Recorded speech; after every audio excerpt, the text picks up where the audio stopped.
Hello, everybody. Welcome on back to Fantasy Football Futures. Today is Thursday, December 16th, ahead of Week 15. Right now, huge COVID outbreak. Unbelievable. There's a lot of facilities shutting down. Browns have what, 21 plus. So do the football team, yeah. Yeah, so it's going to be interesting to see what happens with those two teams, and especially with the Browns who play on Saturday, if that's going to change anything out. It just came out, Case Keenum just tested positive as well, so who's the... Nate Mullins. Nick Mullins, Nick Mullins, yep, there you go. Former, pretty sure he played for Mississippi State, so I don't know, that'll be an interesting game now with the Raiders not having... I can see this game getting canceled because supposedly there's even more cases. I'm sure it will be. So those, that's what's hitting the league hard right now. Today, Urban Meyer was fired as well, kicking his players. If you have James Robinson, might be a good thing now. I think this only helps James Robinson owners. Yep. The wide receivers, you never know, but I think James Robinson's going to be leaned on heavily this week, and especially if they're playing the Texans. So, great time to have that happen if you have James Robinson, who's really put up a dud the last few weeks. Then you got Hopkins placed on the injury report. He's going to be out 6 weeks with a knee surgery he just had today. And then Waddle placed on COVID list. So bright star coming up for the Dolphins.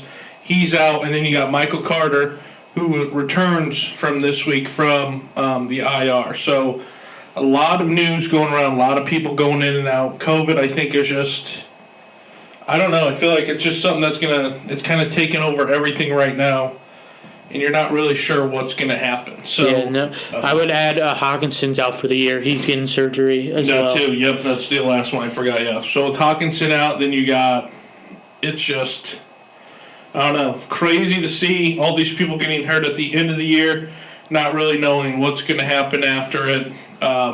Just something to keep an eye out for.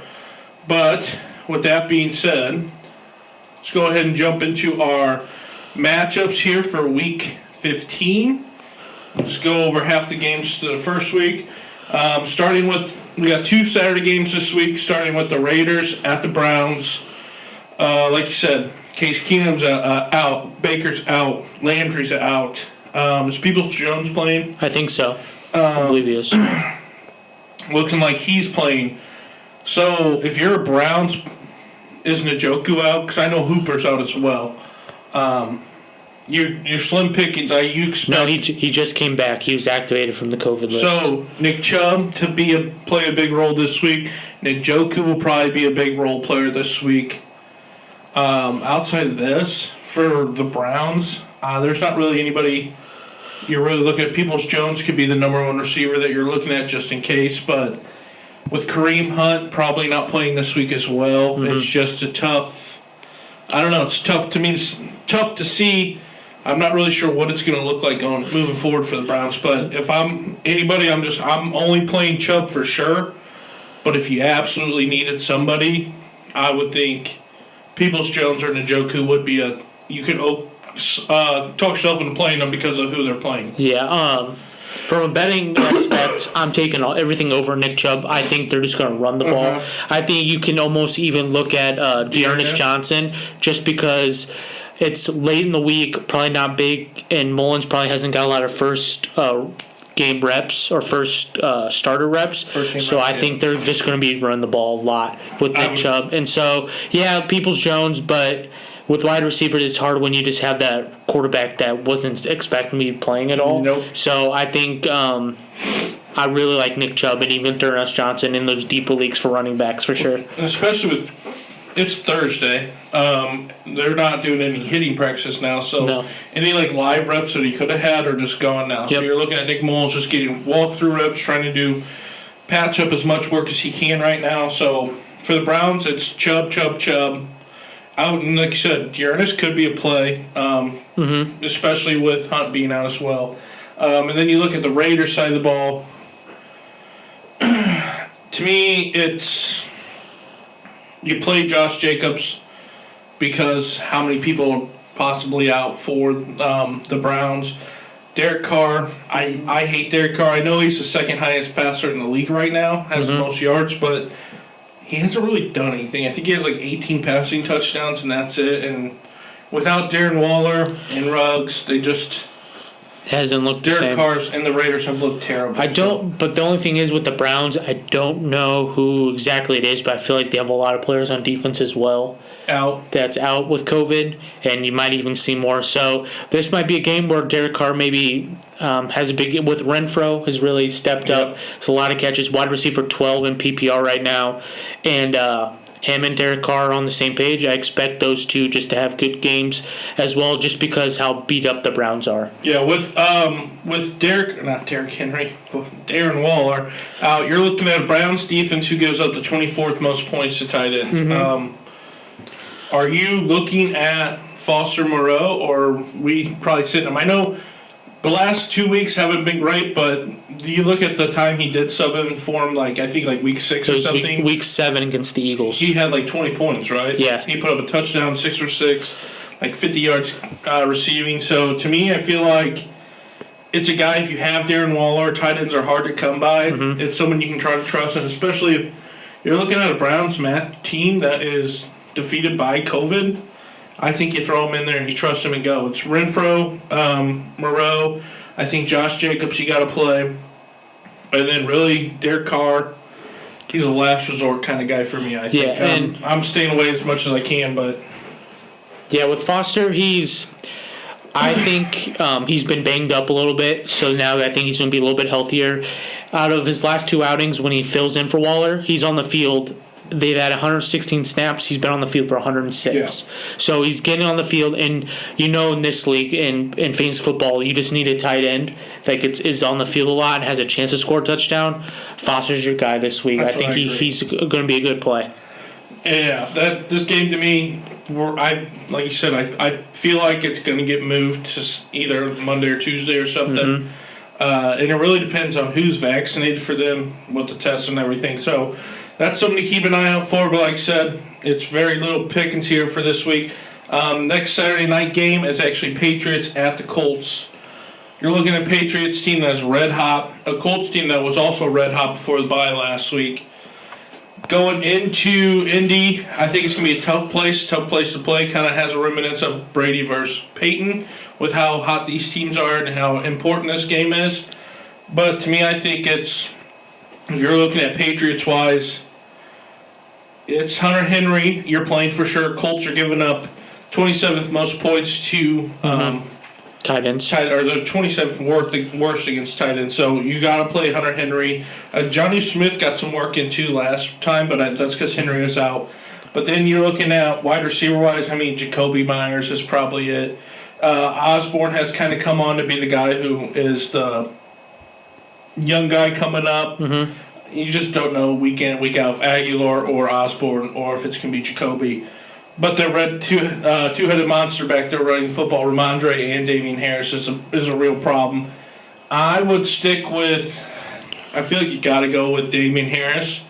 But I don't know, Ramondre has looked a lot better running the ball lately. He has, and Harris is still questionable. This might be where he might play, but Stevenson might get a lot of the carries this week. Yeah. I think it's always been tough with the running backs because they've been kind of going back and forth. If Harris doesn't play, Stevenson's, I think, a must-start. 100%. I think you need to start him. They've been using the ball. He had over 20 attempts against the Bills.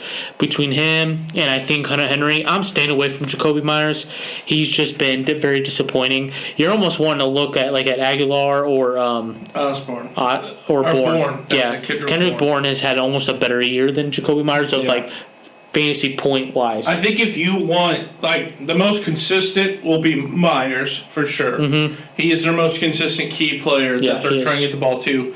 But if you're looking for a high ceiling kind of guy, it's Bourne because of what we've seen deep ball wise. He's a deep ball threat. They throw him a lot of balls a lot in the red zone. So to me, you're kind of picking. If you want to play it safe and be more consistent, you can hopefully go with Jacoby. Hopefully he gets 8 catches. 80 yards, kind of average that 16-point range, where Bourne can be more that 4 catches, 70 yards, a touchdown kind of play. So, for New England, though, it's like I said, If Harris plays, are you playing? Who are you playing first, Harrison? Or I'm taking Stevenson first, even if Harris plays. I think it's not going to be an all. He's not coming all the way back. I think Stevenson will still have more runs, or more attempts at least, and so I'm sticking with Stevenson. But if Harris does plays, I might not play either. It might be more where I'm not even touching him. 50-50. I think if you have one and they're like your flex, you could play them. There'd be a valuable flex play, but outside that, kind of staying away. Then you look at the Colts here. Patriots is top 10 defense, second against quarterbacks, 11th against running backs, and then 6th against wide receivers and 1st against tight ends. Just an all-around tough matchup for the Colts. Carson Wentz I'm staying away from. But Jonathan Taylor has proven he's a must-start no matter who they're playing. Yep. I'm interested to see how this Patriots defense stacks up against Jonathan Taylor in this running attack that the Colts have. But if you look at the other side of the ball, you got Michael Pittman. I think you have to play him. He's a flex play for sure. Just because he is that number one option for him. Yeah, I think it's just Jonathan Taylor, Michael Pittman. All the other guys are very inconsistent, and with the tight ends, they're really touchdown dependent. They're not getting the ball a lot. So I think this is going to be a Pittman, Jonathan Taylor. I think if the Colts have any chance, it has to go through Jonathan Taylor. So I agree. I don't think there's going to be much involved in not playing Carson Wentz at all. I don't expect him to have that great of a game. But Pittman, he can always get down the field, maybe score a touchdown or two. I think he's been missed on a few end zone targets. So with Jonathan Taylor really breaking out, that's been the Jonathan Taylor show. So maybe if they're focused on him, Pittman can get a good couple of touches maybe in the end zone. Yep, I agree. Then you're looking at the next game here on Sunday, now the noon games. We got the Panthers at the Bills. Panthers team, we talked about a little bit, start 4-0 now, have won like 1 of 7. Not great. And you're looking at Cam Newton, terrible show. The Bills' defense is still, they're number 1 against quarterbacks, so you're not comfortable playing any quarterback against them. Running back wise, they give up 19. They're the 19th ranked against running backs. I just don't trust Chuba Hubbard. He's not Christian McCaffrey. No. The offense doesn't move at all, really. They come out, they score right away, but then they kind of dud out. And Hubbard hasn't looked great. He's looked okay, but He had a touchdown last week, but I think that's like he's only at like 10 points. Yeah, he didn't even have 10 points. He had a touchdown, so he only had 33 yards. So Amir Abdullah's kind of the guy that you look out of the backfield to catch the ball. So Panthers-wise, really, I'm not touching anybody. Nope. DJ Moore is hurt, but you have to play DJ Moore because he has that potential to be having the big games like he did at the beginning of the year. But outside of that, like, he could also put up 2 points. It is what it is. I know he had a hammy injury, but he came back after last week and played, so I'm not too concerned about that. Yeah, Robbie Anderson. Oh wait, no, that wasn't him. Let's see if I can get back to it. Yeah, here we go. Robbie Anderson had a touchdown, had 12 targets last week, but he's been so inconsistent. It's hard to deal with. Yeah. And with Cam Newton, PJ Walker going back and forth because both of them are not that good. Did they mention anything about who's starting this week yet? No, they have not. Because to me, Cam Newton is still expected to start. I don't get that play. Cam Newton's terrible. Don't like him. Then you look at the Bills here. Panthers D, their numbers are all top 10 in the league, but I've seen them give up a lot of they give up points. They do a lot of stuff. Josh Allen, no brainer. Stephon Diggs, no brainer. I think this is a week you play Cole Beasley in the flex. Emmanuel Sanders is hurt. And then Dawson Knox, I think, is a solid play here. He has proven himself to be a red zone machine. He's kind of like a Tunyon from last year where down in that red zone, they're looking at Knox instead of other people. So I like Dawson Knox. I think he's worked himself into a must-start each week just because of how much his relationship with Allen has grown and then how much he's proven that he can be reliable in the red zone. So, Bills, you're pretty much playing everybody. Running back-wise, I'm staying away. Oh, yeah. You're not playing anybody. Gabriel Davis had a big week last week. Is he someone you look at maybe flexing in as a flex, or we just staying away from him? You're just riding Cole Beasley and Diggs. No, I'm looking at Davis as well. I think I like him at a flex. I think the Bills are going to kill the Panthers because the Bills need to get back on track. Mm-hmm. They've been embarrassed for a few games. Kind of their offense kind of woke up against the Bucs last week, but just a little too short. I think this week it's a must win. So they're going to be throwing the ball. They don't run the ball. They've proven that they Their don't. best running is Josh Allen. Yeah, so Josh Allen's gonna be throwing the ball around. I like Diggs, I like Beasley, Davis with Josh Allen, and Knox as well. I believe it's gonna be be spread around a little bit. Game. Yes, and that's why I think if you play DJ Moore, or you could probably even throw in Anderson, they're gonna try to be playing catch-up ball with them, and they're just gonna throw the ball around. Mm-hmm. So I think that's where those plays come in. But yeah, like I said, I expect this to be a big Bills route. Then we go to the next game here, Cardinals at the Lions. Lions-wise, I know Swift did not practice again today, but they're saying they're very optimistic that he'll play again. Mm-hmm. If he's playing, you play him. Yeah, must start. Outside of that, I'm not touching anybody from the Lions, I guess, with now actually Hockenson being out, St. Brown could be a play in a flex. Mm-hmm. He's proven... I think he's caught a touchdown in the last 2 games, or is it just the he has a touchdown against the Vikings, but the last 2 weeks he's had 12 targets for each game. Huge target share, so that's what you expect it to only go up with Hockenson not playing this week again. And especially if Swift's not playing again. St. Brown, I think, is a guy who you can pick up, put in your flex, and just hopefully he's the one they rely on a lot. Yep. And they're playing a Cardinals team who gives up 22 is the 22 worst against the wide receivers. So I kind of like that. We saw what the Rams did last week. OBJ, Cooper Kupp, and then Van Jefferson all burned them. So I think it's a good play if you're a Lions. If you need somebody a flex play that might get you some points, some cheap points, I think Armon St. Brown's the guy to go.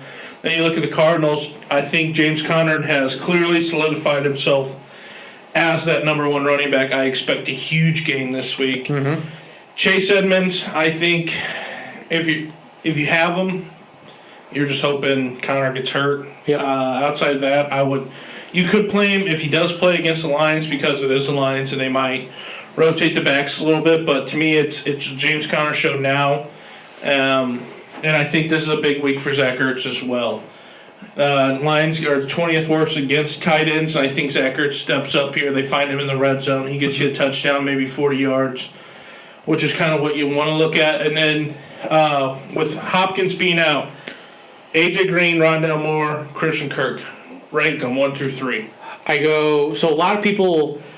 I've read a lot of people on Twitter really want Rondale Moore to kind of go deep with him, but actually I go A.J. Green, Kirk, then Rondale Moore. A.J. Green last week had, I think, 10 targets, and he's been targeted a lot more, especially when Hopkins is out. So I like him over Kirk and Rondale Moore. Cardinals' offense didn't look great. They are on the road against a very bad team, so you could possibly play all 3 of these guys. I think you almost should, because I think at any time... Kirk, I think, is a boomer bust. A boomer bust, exactly. 100%. But I think Rondale Moore is also that, but he might get 3 or 4 targets, but one of them might be 70 yards for a touchdown. I think that's what comes with him, so you almost have to start him with that. Cardinals look great on the road. Offense looks good. They don't turn the ball over, and they're playing against a very bad Lions team.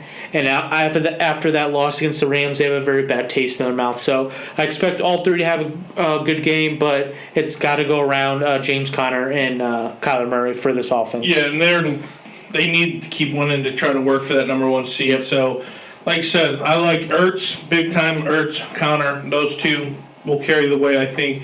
I like A.J. Green. I think I agree with your order. Rondale Moore, I think, has the most potential to take over a number 2 spot on that receiving core right now over Kirk.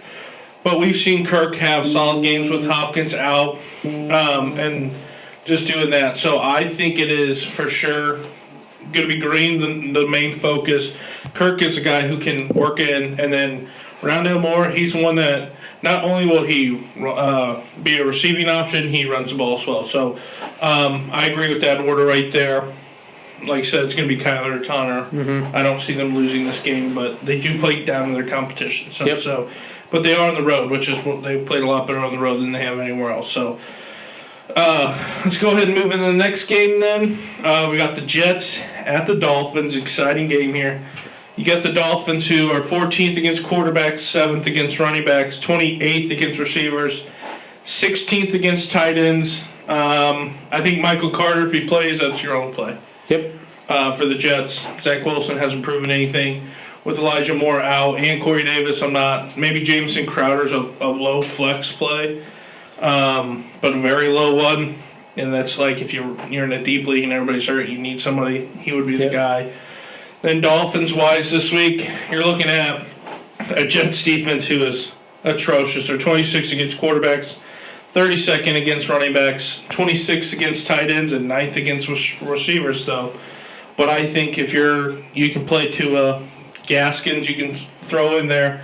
I think Gesicki's going to be a big play this week. And then Devontae Parker, I think, coming off IR last week, was working his way into a healthy number one role with Jalen Waddle. I think he'll be the bounce back guy with Waddle out this week. Yeah, I'm with Waddle out. Dolphins are going to throw the ball a lot, even though the Jets are not good against the run. The Dolphins still throw the ball. Mm-hmm. So actually, Jets have been better against the pass, but Tua, how much they throw the ball might be like a late pickup if you're in a deeper league for a quarterback. But I do love Devontae Parker and Gesicki this week. I think they're going to be scoring the one scoring the touchdown at all for the Dolphins. So pretty much, I like out of this whole matchup for the Jets and the Dolphins. If Carter's not playing for the Jets, Parker and Gesicki are only starts. You can't look at Gaskin as a start. I've been down Gaskin all year. There's a game where you could put up 2 or 30. It's just you really don't know because Brown's back as well. They also have Philip Lindsay, so it's just they have a lot going on back there. So my must starts are Parker and Gesicki, and everyone else is kind of deeper leagues, maybe something like that. Carter, if he's playing, the Brown, Parker, or Gesicki and Parker for sure the must starts for them. And then Tua, if you absolutely need a late quarterback, if something happens, Tua would be a pickup there. Yep. Then the next game here, we got the Cowboys at the Giants. Cowboys offense has not looked great. Mm-hmm. Dak in particular has not looked great. You're going into a Giants team that is 19th worst against quarterbacks, 25th against running backs, 23rd defensively against wide receivers, and the 14th against tight ends. You're playing everybody each week for the Cowboys. Dalton Schultz, though, to me, is a worry because of all the weapons they have, and Gallup has come back and taken over. Mm-hmm. He's kind of the fourth option on that team, kind of fifth now because you got Pollard and Zeke out of the backfield. I think they're all targeted more than Schultz. So he is one person that you can kind of flex away, but he also has potential to. You just never know what the Cowboys and what they're going to do with Schultz and the tight end. But they're playing a Giants team who's solid against tight end, so I would kind of maybe fade away from Schultz, but you're starting everybody else on the Cowboys. Yep, I agree. Schultz has been pretty disappointing the past few weeks. Had that good start, but that's when a lot of wide receivers are hurt. And put up a very disappointing game last week. So yeah, I like Lamb, Cooper, Gallup. You're not doing anything. You're starting all those three. That's right. Starting Zeke. Deeper leagues, looks like Pollard's going to be back, so it might be a start just because how much Zeke has been banged up too. Because he gets involved. You keep starting Dak. I know he's been down, but the potential that he brings with this offense, you have to keep playing him. On the other side of the ball, very disappointing, the Giants, especially wide receivers. Tony had that really good, 2 weeks. Yeah, he had that one great game against Cowboys on Thanksgiving. And after that, it's really nothing. So I think Barkley is probably your only play for the Giants. I'm not really touching Jones. Nope. Barkley, I think it is. I mean, if you want to take a risk on Shepard, the thing about the Giants, they get hurt. So Shepard, Galladay, Slayton, Tony. Yep. I feel like I'm always getting notifications saying they're hobbling off. They're in the 10. Shepard will come back and then he'll hobble off in 2 quarters, and it's just like a waste of time. So, to me, it's Barkley, and I think you can maybe play Tony in the flex as a hope that he goes off again. Yep. But I just don't see it happening here. But that's just I don't like the Giants here at all in this game. So we'll go ahead and slide into the next matchup then with the Washington football team at the Eagles. This is interesting. Washington also has a bunch of people on the COVID reserve list. I know But like Gibson's not on there, is he? Nope. And I think then it's a lot of. McLaurin's not. I wonder if it's a lot of their defense. I think it is. McLaurin's not. Gibson isn't. Heineke, who was banged up, I don't know if he's playing for sure. But I don't know. The Eagles, defense-wise, are 21st against quarterbacks, 18th against running backs, but they're third best against receivers. Mm-hmm. So you're looking at a McLaurin who is coming off a concussion and a 0-point performance.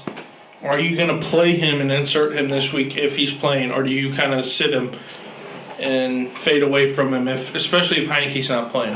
If Heineke's not playing, I think I go away from him. I think a good matchup, or those Cardinals wide receivers, I almost would play any of those three over McLaurin if Heineke's not playing.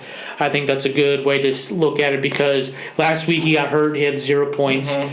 And with Allen back there, it looks like Heineke's going to be playing, but even then, this Washington team just hasn't looked good. They won a couple of big games, but that was almost because of their defense. So it's very weird, but I still play Gibson. I haven't been big on Gibson, but McKissick comes back though too. Yeah, he comes back, but I think the Eagles, they're not very good against the run. I think that goes to Gibson. Hopefully he can find the end zone, but I still think playing McLaurin unless Heineke doesn't play, then I think you start looking other places. Yeah, McLaurin, he's just their number one option. If he doesn't play, I think Carter's the next guy up. Yep. Even with McLaurin playing, Carter has kind of taken that number 2 role there with Humphreys kind of sliding into that.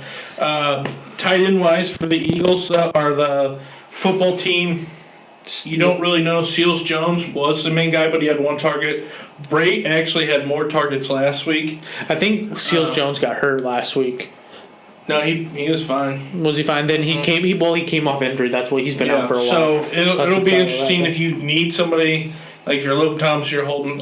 You could hopefully have confidence playing Seals Jones. The Cowboys are a little bit better against tight ends. The Eagles are the worst against guarding tight ends. So it's just a positive that you can look there. But like I said, if I'm watching a football team, it's Gibson and McLaurin. Eagles side of the ball, Hurts is a possibility of playing. He's been practicing, but they're not sure yet what is going to happen. And the football team, if he does play, you got to play Hurts. They're the worst against quarterbacks. They're 11th against running backs, 30th against receivers, and then they give up 13th against tight ends. So if you're an Eagles player, or you're holding Eagles, you're looking at Hurts. I think you insert Miles Sanders because they want to run the football so much. Mm-hmm. But the only thing, he's been dealing with an ankle injury each week too. It comes down to, do you trust Devontae Smith?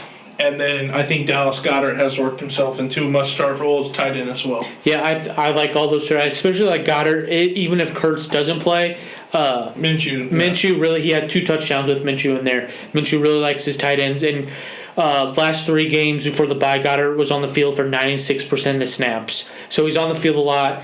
And so I think he's going to be getting the ball no matter who the quarterback is. So I think he's a really good start. I think then you just go with the main guys, like you said, Smith, and then I think you have to go with Miles Sanders. They've been trying to run the ball more. That's what the Eagles do best, and they're trying to turn this around because they're still playing for a wild card. They're both 6-7 with the football team. So I think those are your 3. And if Hurts plays, I think he's a start as well. I think Hurts has to be a starter. He's terrible quarterback, great fantasy quarterback. Yep. It's the way it is. It's just crazy. So then let's go here. I have a question, though. So if you're looking at it, you got Devontae Smith and then like Julio and McLaurin.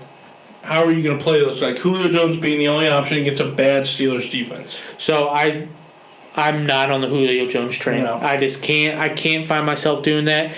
I might, if Heineke doesn't play, I almost maybe would put Julio Jones above McLaurin, but that's a maybe. That's just how bad Jones has been, but he's coming off injury. I think he's finally healthy, and he has that first game under his belt. So this might be a game where Julio Jones might score a touchdown or 2. Yeah. And but the Titans been running the ball a lot. It's in Pittsburgh, so it's going to be one of those tough games again. Yeah, I feel like this is going to be a cold game. Yep.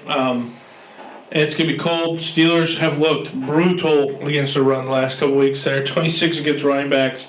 I think it was something like Mike Tomlin in so many games was like, hadn't given up a 100-yard rusher, and then now he's done it in 4 straight games or something like that, which is crazy. So Steelers defense hasn't done anything. I just don't know if I can trust Deontay Foreman or Hilliard. Yeah.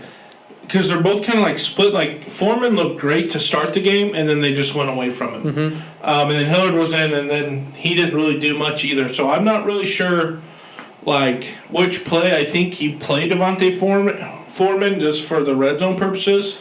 Yeah, but they're it's all a like 3-man. they're all around 33%. Those three. Yeah, so it's a tough. Yeah, I don't know. it's tough to play. They haven't really gone with one, so. I don't know. I think you gotta. If you had to pick one, Foreman definitely is it. I think they like him the most, but yeah, it's that's a tough one. That's right. And then wide receiver wise, like Nakeem Westbrook, you playing him, or is it just maybe like Julio's tap out point, and then just because of what he has done in the past and what you're hoping, but because Westbrook didn't show up great last week. So. No, I think it's just Julio. This is Titans team without Derrick Henry, without A.J. Brown is a very big question mark week in and week out. You really don't know where you're going to get out of it. Yep. So I think Julio Jones is your cutoff point at that point. Yeah, then you look at the Steelers here. Big Ben has had better second halves the last 3 weeks than he has first halves. I think he's had 3 touchdown passes in the last 3 weeks. And over 250 plus yards passing, which he hasn't looked great, but I mean, he's still putting up some numbers. Puts up fancy point numbers. Najee Harris, you're obviously starting him, although the Titans are the second best against running backs. I just feel like he can do too much. He gets the ball so much that it's bound to happen. Deontay Johnson must start. Claypool, to me, he might, from everything that's going on right now, you just never know. He might not play the first half. He might. You don't, yeah. So I'm staying away from Claypool. I know he's been kind of. Let's see how many targets he had. He had 9 targets last game. He hasn't had a touchdown since week 5. I'm honestly staying away from him just because you just don't know what's going on, because it sounds like him and Mike Tomlin are not getting along. Claypool's kind of trying to do his own thing, and he might get punished for it. Yeah, that's what I'm interested. I mean, you clearly could throw him in as a low flex, and hopefully maybe it's just a proven game that he is mature. He's growing and doing whatever, but you just never know. So there, and then you look at Titans' defense are 5th best against tight ends. Does that scare you away from Freiermuth? A little bit. How much they use Freiermuth is kind of. I almost don't matter what the ranking is, because he's had 3 touchdowns in the last 4 games. Did only get targeted 3 times last week. But Minnesota is actually pretty good against the tight end. Yeah. So I don't know, especially if Claypool's out or if he sits and is not used a lot, maybe that might be something to see, because Big Ben does like Freiermuth when they get into the red zone. He's a big touchdown run kind of guy. So I still like him. I think there's better tight ends to play, but I think out of if you have a 10-team league, I think Freiermuth is top 10 tight end to play still. I could see this game being a very high-scoring shootout or just a one-sided game for, I feel like, the Titans. Yeah, I can see that as well. So just something to keep an eye out for there. So, it's pretty much Titans. It's just Julio. I mean, I would insert Tannehill if you needed to, but really that's it. And then you look at the Steelers here too. And then we just got another update here. Bears and 6 had 7 more people go on COVID. This is crazy how many people are getting COVID right now. So that's something to keep an eye out for. That's our first preview matchups this week. Then let's go ahead and we'll jump into the little gambling part of it. Let's go to the Saturday games. Here before Case Keenum was out, I had Browns money line. I know the Raiders were -1 to start the day, but with all this stuff going on, did the line move for the Raiders at all? That's probably like -2, -3. It might not even be up right now. I'm trying to see here. It is Raiders. What would you say? It was -2 or -3. Raiders -4.5. Jesus. And I think before the COVID stuff, I think Browns were -5. Yeah, the Browns were favored big time. Yep. So I had Browns originally money line, but that was with Case Keenum. Guess the over/under. It's probably 37. 37 on the dot. I'm smartest man in the room. That's a low. That's really low. So, yeah, there must be. That's crazy. I feel like this game won't get played, but if it does, I feel like right now you gotta go Raiders.